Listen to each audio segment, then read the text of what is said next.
পানি দিয়ে AC room করেছে আরামদায়ক। এক নাম্বার কাজ হচ্ছে জানালাগুলি আটকিয়ে পর্দাগুলি ভালোভাবে সরিয়ে রাখুন, যেন কোনো অবস্থায় রোদের তাপমাত্রা ভিতরে প্রবেশ করতে না পারে। আপনার লাইটটা অফ করে রাখুন। আপনার ঘরের আসবাবপত্রের তেমন কোনো সমস্যা যদি না হয়, যেমন দেখেন আমার আসবাবপত্রের তেমন একটা সমস্যা হবে না, কারণ আমার ওটা এই সিস্টেমও করা, তাহলে আপনি এইভাবে বরফের পানিটা একটু ঢেলে দেন।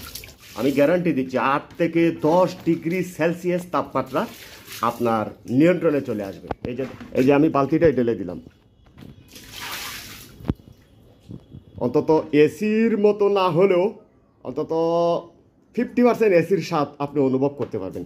তারপরে ফ্যানটা ছাড়েন, আপনি অন্তত 5 মিনিট বসে থেকে ফ্যানের বাতাস অনুভব করেন, দেখেন কেমন লাগে, আমাকে কমেন্ট বক্সে কমেন্ট করে জানাবেন। আমি পর্দাগুলি কিন্তু ভিজায় রাখছি।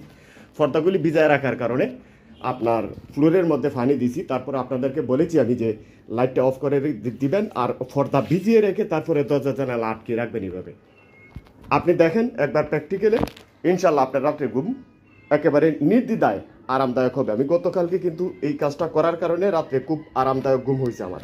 আমি সমস্ত ফ্লুরটাই কিন্তু ভিজায় রাখছি, দেখেন আপনি ভালোভাবে দেখেন, একটু খেয়াল করেন।